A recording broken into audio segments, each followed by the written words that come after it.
Doctor Riyaz గారు ఉన్నారు, రాష్ట్ర గ్రంథాలయ చైర్మన్. వారితో కూడా మాట్లాడదాం.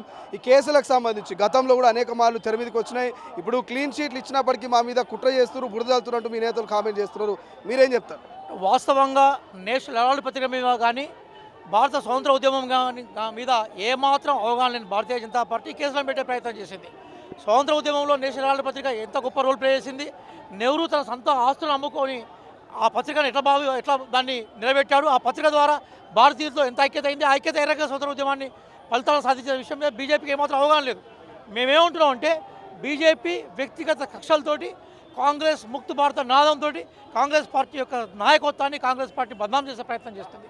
దానికి చెప్పబెట్టుగా ఈరోజు ఢిల్లీ హైకోర్టు తీర్పునిచ్చింది. కాబట్టి భారతదేశ న్యాయ వ్యవస్థ బతికుంది. స్వతంత్ర ఉద్యమ లక్ష్యాలకు కాంగ్రెస్ పార్టీ కట్టుబడిందన్న విషయం ఆ తీర్పు ద్వారా తేలిపోతుంది. మేమేమంటున్నాం అంటే బీజేపీని రాజకీయంగా ఎదుర్కోండి, కానీ గాంధీ పేరు మార్చి, నెహ్రూ గారి పేరు మార్చి, గాంధీ గారి పేరు మార్చి రాజకీయ అగ్రనేతల మీద కేసులు పెట్టి కాంగ్రెస్ ఏదో చేద్దాం అనుకుంటే మీ పగడికలే.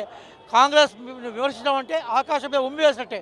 మీకు స్వతంత్ర ఉద్యమంతో మీకు సంబంధం ఉందా? బీజేపీ మీకు స్వతంత్ర ఉద్యమ లక్ష్యాలతో సంబంధం ఉందా? నేషనల్ హెరాల్డ్ పత్రిక స్ఫూర్తితో మీకు సంబంధం ఉందా? స్వతంత్ర ఉద్యమంలో ఒక్కరోజు జైలుకు పోయిన అమిత్ షా గారు, మోడీ గారు ఈరోజు కాంగ్రెస్ పార్టీ క్వశ్చన్ చేస్తూ ఉన్నాడు. కాబట్టి న్యాయ వ్యవస్థ బతికే ఉంది. కాబట్టి ఈరోజు హెరాల్డ్ కేసులో రాహుల్ గాంధీ గారు కానీ, సోనియా గాంధీ గారు కానీ బేసికల్గా క్లీన్ చిట్ ఇచ్చిన సందర్భం మనకు కనపడతా ఉన్నది. మహాత్మా గాంధీ గారి పేరు మారుస్తున్నంటే మహాత్మా గాంధీ గారిని ఆ రోజే నేతాజీ సుభాష్ చంద్రబోస్, ఆ రోజుల్లోనే నేతాజీ గారు వారిని జాతిపితాను సంపాదించిన గొప్ప వ్యక్తి, ప్రపంచానికి భారతీయ విలువలు పరిచయం చేసిన మహా వ్యక్తి. ఈరోజు భారతదేశం స్వతంత్ర ఉద్యమం అంటే గాంధీ గారి కేర్ ఆఫ్.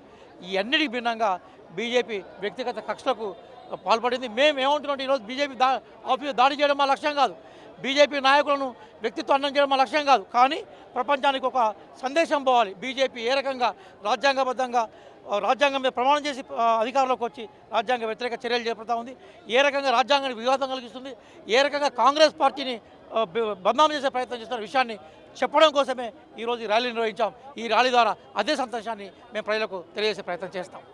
దాంతోపాటు రాష్ట్ర వ్యవహారాల విషయానికి వస్తే స్పీకర్ తీసుకున్న నిర్ణయం రాజ్యాంగ విరుద్ధంగా ఉందంటూ కూడా ఇటు బీఆర్ఎస్ అటు బీజేపీ నేతలు కామెంట్ చేస్తున్నారు. ఈ ఫిరాయింపు ఎమ్మెల్యేలకు సంబంధించి ఏం చెప్తారు? బీఆర్ఎస్ నేను ఒకటే ప్రశ్న అడుగుతున్నాను. 5 ఏళ్ల క్రితం మీరు చేసింది ఏంది? నువ్వు నేర్పిన విద్యను నిరాశ కదా.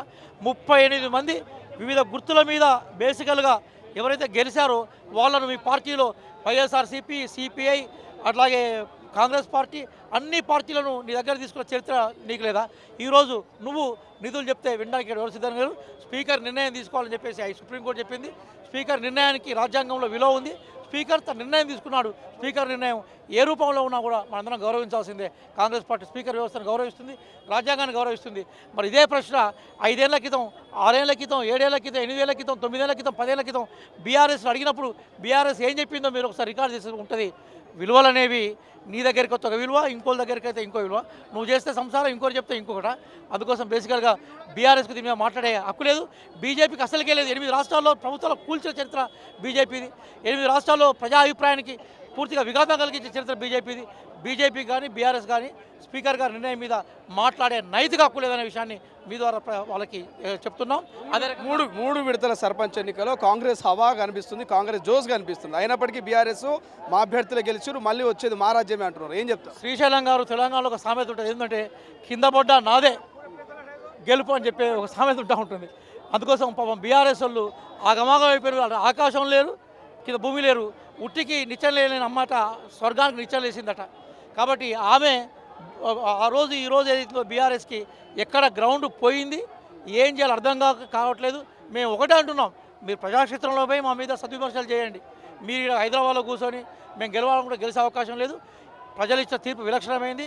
కాంగ్రెస్ పార్టీ 2 సంవత్సరాల అభివృద్ధికి ఈ తీర్పు మేము సాక్ష్యంగా చూస్తున్నాం. రాబోయే ఎంపీటీసీ, జెడ్పీటీసీ, మున్సిపల్ అట్లాగే కార్పొరేషన్స్ జిల్లాల్లో, హైదరాబాద్ జిహెచ్ఎంసీ ఎన్నికల్లో విజయ దుదింబి కాంగ్రెస్దే. ఎన్నిక ఏదైనా విజయం కాంగ్రెస్దే. అసలైన తొలి వెలుగు. ఫాలో వాట్సాప్ @తొలి వెలుగు official.